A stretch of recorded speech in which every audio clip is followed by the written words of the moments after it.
ISL ജനുവരി transfer window open ആയത് മുതൽ Blasters fans ഇങ്ങനെ കാത്തിരിക്കുകയാണ്. വല്ലതും സംഭവിക്കുമോ, എന്തെങ്കിലും നടക്കുമോ, ആരെങ്കിലും വരുമോ എന്നുള്ള ഒരു കാത്തിരിപ്പിലാണ്. വലിയ പ്രതീക്ഷയൊന്നുമില്ല ഈ മാനേജ്മെന്റിൽ. കാരണം ഈ മാനേജ്മെന്റിന്റെ ട്രാക്ക് റെക്കോർഡ് നമുക്കറിയാം. സമ്മർ ട്രാൻസ്ഫർ വിൻഡോയിൽ പോലും കാര്യമായുള്ള നീക്കങ്ങൾ, അതായത് ആവശ്യമുള്ള പൊസിഷനുകളൊന്നും താരങ്ങളെ കൊണ്ടുവരാത്ത ഒരു മാനേജ്മെന്റ് ഈ ഒരു ജനുവരിയിൽ എന്ത് അത്ഭുതങ്ങൾ സൃഷ്ടിക്കും എന്നുള്ളതാണ് ചോദ്യം. പക്ഷേ ടീം വളരെ ഡെസ്പറേറ്റ് ആണ്. കാരണം മോശം സിറ്റുവേഷനിലൂടെ പോകുന്നു, വളരെ മോശമായുള്ള പെർഫോമൻസ് ആണ്. അപ്പൊ എന്തെങ്കിലും പ്രതീക്ഷ ഇനി കാത്തു സൂക്ഷിക്കണമെങ്കിൽ, പ്ലേ ഓഫിലൊക്കെ എത്തുക എന്നുള്ള ഒരു നേരിയ പ്രതീക്ഷ എങ്കിലും കാത്തു സൂക്ഷിക്കണമെങ്കിൽ നല്ല താരങ്ങളെ കൊണ്ടുവരേണ്ടതുണ്ട്. ഒരുപാട് താരങ്ങളുടെ പേരൊക്കെ ഇങ്ങനെ കേട്ടെങ്കിലും ഒന്നും യാഥാർത്ഥ്യമാകുമെന്ന് ബ്ലാസ്റ്റേഴ്സ് ആരാധകർക്ക് തോന്നുന്നില്ല. എല്ലാവർക്കും വലിയൊരു നിരാശയാണ്. അപ്പൊ ആ നിരാശ ഇങ്ങനെ നിലനിൽക്കുന്ന ഒരു സിറ്റുവേഷനാണ് ഇപ്പോൾ ഒരു ഔട്ട് ഗോയിങ് സംഭവിച്ചിരിക്കുന്നത്. ഇൻകമിംഗ് പ്രതീക്ഷ നിൽക്കുമ്പോൾ ഒരു ഔട്ട് ഗോയിങ് ആണ് സംഭവിച്ചിരിക്കുന്നത്. പ്രബീർ ദാസ് മുംബൈ സിറ്റിക്ക് വേണ്ടി കളിക്കുന്നു എന്നുള്ള വാർത്ത നമ്മളെല്ലാം അറിഞ്ഞു കഴിഞ്ഞു. ഇനി അദ്ദേഹം മുംബൈ സിറ്റിക്ക് വേണ്ടി കളിക്കും. ഈ സീസണിൽ അവശേഷിക്കുന്ന മത്സരങ്ങളിൽ ലോണിലാണ് പ്രബീർ ദാസിനെ ബ്ലാസ്റ്റേഴ്സ് ഇപ്പം മുംബൈക്ക് കൈമാറിയിരിക്കുന്നത്. പ്രബീർ ദാസിനെ സംബന്ധിച്ചാൽ നല്ല കാര്യം തന്നെയാണ്. അദ്ദേഹം വലിയൊരു പരിക്കൊക്കെ കഴിഞ്ഞ് ടീമിലേക്ക് തിരിച്ചെത്തിയിട്ടേ ഉള്ളൂ. അപ്പൊ ഈ ടീമിൽ ഇനിയിപ്പം വലിയ പ്രതീക്ഷയൊന്നും അദ്ദേഹത്തിന് ഇല്ല. കാരണം അദ്ദേഹത്തിന് അവസരങ്ങൾ തന്നെ ലഭിക്കുമോ എന്നുള്ള കാര്യത്തിൽ സംശയമാണ്.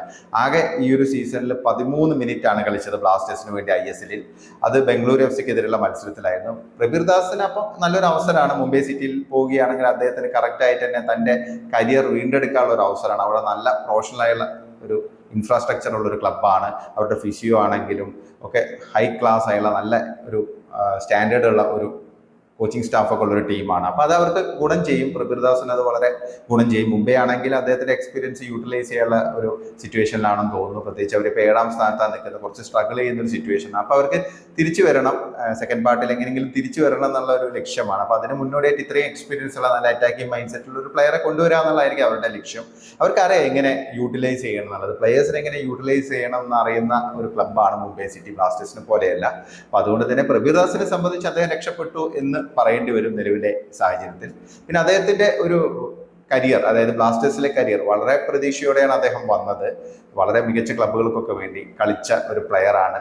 ബംഗളൂരു FCയിൽ നിന്നാണ് എത്തുന്നത്. അതിന് മുമ്പ് ATKക്ക് വേണ്ടി മോഹൻ ബഗാനൊക്കെ വേണ്ടി കളിച്ചിട്ടുണ്ട്. അപ്പോൾ ആ ഒരു എക്സ്പീരിയൻസ് ആയി വന്ന പ്രബീർ ദാസിന് പക്ഷേ അതിനനുസരിച്ചുള്ള ഒരു പെർഫോമൻസ് ബ്ലാസ്റ്റേഴ്സിന് വേണ്ടി കാഴ്ചവെക്കാൻ സാധിച്ചില്ല. ഒന്ന്, അദ്ദേഹത്തിന്റെ കരിയറിൽ ഏറ്റവും കൂടുതൽ ഒരു വിനയായത് പരിക്ക് തന്നെയായിരുന്നു. ബ്ലാസ്റ്റേഴ്സിൽ എത്തിയത് മുതൽ അദ്ദേഹത്തിന് പരിക്ക് ഇങ്ങനെ അലട്ടിക്കൊണ്ടിരുന്നു. കഴിഞ്ഞ സീസണിലും പരിക്ക് ഉണ്ടായിരുന്നു. ഈ സീസൺ കംപ്ലീറ്റ് പരിക്കിൽ ഒലിച്ചുപോയി എന്ന് പറയേണ്ടി വരും. അപ്പൊ കഴിഞ്ഞ സീസണിലാണെങ്കിൽ അദ്ദേഹം കളിച്ച മത്സരങ്ങളിൽ മികച്ച പെർഫോമൻസ് ആണ് കാഴ്ചവെച്ചത്. പ്രത്യേകിച്ച് അദ്ദേഹത്തിന് നല്ല അറ്റാക്കിംഗ് ഇന്റന്റ് ഉള്ള ഒരു പ്ലെയർ ആണ്.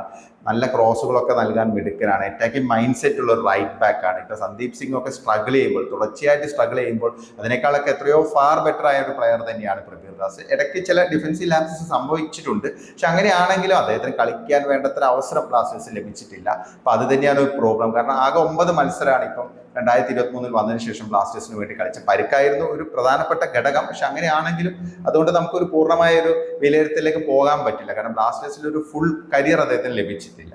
പക്ഷെ അങ്ങനെയാണെങ്കിലും ഈ ഒരു സിറ്റുവേഷനിൽ ബ്ലാസ്റ്റേഴ്സ് പ്രബീർ ദാസിനെ കൈവിട്ടത് ശരിയാണോ എന്നുള്ളൊരു ചോദ്യം ഉണ്ടെങ്കിൽ അല്ല എന്ന് തന്നെ പറയേണ്ടി വരും. പ്രത്യേകിച്ച് നല്ലൊരു ഓപ്ഷൻ ഇതുവരെ വന്നിട്ടില്ല. ഇപ്പം സന്ദീപ് സിംഗ് എത്രത്തോളം മോശം പ്രകടനമാണ് ആ ഒരു പൊസിഷനിൽ റൈറ്റ് ബാക്ക് എന്നുള്ള രീതിയിൽ കളിക്കുന്നു എന്നുള്ളത് നമുക്ക് എല്ലാവർക്കും അറിയാം. പിന്നെ ഐബാൻ ഡോംഗ്ലിങ്ങിനെ ആണെങ്കിൽ കറക്റ്റായിട്ട് യൂട്ടിലൈസ് ചെയ്യുന്നില്ല. അദ്ദേഹം ഇപ്പം സബ്ബൊക്കെ ആയിട്ടാണ് കളിച്ചുകൊണ്ടിരിക്കുന്നത്. എന്നാലും പ്രബീർ ദാസിന്റെ ഒരു എക്സ്പീരിയൻസ് ബ്ലാസ്റ്റേഴ്സിന് വളരെ ഗുണം ചെയ്യുമായിരുന്നു എന്നുള്ളൊരു വിലയിരുത്തലാണുള്ളത്. കാരണം അദ്ദേഹം ആ രീതിയിലൊരു എനർജി ഉള്ള ഒരു പ്ലെയർ ആണ്. ടീമിലെ എല്ലാ താരങ്ങളെയും ഒരു എനർജിയിലേക്ക് കൊണ്ടുവരാനൊക്കെ പറ്റുന്ന, ഫാൻസ് ആയിട്ട് നന്നായിട്ട് കണക്ട് ചെയ്യാൻ പറ്റുന്ന ഒരു പ്ലെയർ ആണ്. ദാസേട്ടൻ എന്നൊക്കെ ആയിരുന്നു നമ്മൾ അദ്ദേഹത്തെ വിളിച്ചിരുന്നത്. പ്രത്യേകിച്ച് കഴിഞ്ഞ സീസണിൽ കുറെ നല്ല നിമിഷങ്ങൾ ഉണ്ടായിരുന്നു. മുംബൈ സിറ്റിക്കെതിരെയുള്ള അദ്ദേഹത്തിന്റെ പോരാട്ട വീര്യം ഒന്നും മറക്കാൻ പറ്റില്ല. അപ്പൊ ആ രീതിയിൽ ഒരു ചുരുങ്ങിയ സമയത്തിനുള്ളിൽ ഫാൻസുമായിട്ട് നന്നായിട്ട് കണക്ട് ചെയ്തൊരു പ്ലെയർ ആയിരുന്നു പ്രബീർ ദാസ്. അപ്പൊ അദ്ദേഹത്തെ ഇപ്പം ഒഴിവാക്കേണ്ടതില്ലായിരുന്നു എന്നുള്ളൊരു വിലയിരുത്തലാണ് ഉള്ളത്. പക്ഷെ അങ്ങനെയാണെങ്കിലും ബ്ലാസ്റ്റേഴ്സ് കുറെ ആളുകളുടെ പേരൊക്കെ ഇങ്ങനെ കേൾക്കുന്നുണ്ട്. ഇപ്പൊ നരേന്ദ്ര ഗെഹ്ലോട്ടിന്റെ പേര് കേൾക്കുന്നു. അദ്ദേഹം റൈറ്റ് ബാക്ക് ആയിട്ടും സെന്റർ ബാക്ക് ആയിട്ടും കളിക്കാൻ പറ്റുന്ന ഒരു പ്ലെയർ ആണ്. ഒഡീഷയുടെ പ്ലെയർ ആണ്. പിന്നെ വേറെ 2 പ്ലേയേഴ്സ്, ഇപ്പൊ നങ്ങിയാൽ ബൂട്ടിയ, പിന്നെ അതുകൂടാതെ വല്ലാൽ സ്വീഡിക, ഇവരുടെയൊക്കെ പേരുകൾ ഇങ്ങനെ റൂമറായിട്ട് ഉയർന്നു കേട്ടിരുന്നു. അപ്പൊ എന്തെങ്കിലും ഓപ്ഷൻ ബ്ലാസ്റ്റേഴ്സിന് മുമ്പിൽ ഉണ്ടാവും. അതിന്റെ ഭാഗമായിട്ടായിരിക്കും പ്രബീർ ദാസിനെ ലോണിൽ വിട്ടിരിക്കുന്നത് എന്ന് നമുക്ക് പ്രത്യാശിക്കാം. എന്താ നിങ്ങൾക്ക് തോന്നുന്നത്? പ്രബീർ ദാസിനെ റീറ്റെയിൻ ചെയ്യേണ്ടതുണ്ടായിരുന്നു ഈ സീസണിലെങ്കിലും? എന്താണ് നിങ്ങളുടെ അഭിപ്രായം? നിങ്ങളുടെ അഭിപ്രായം കമന്റായി രേഖപ്പെടുത്തുക.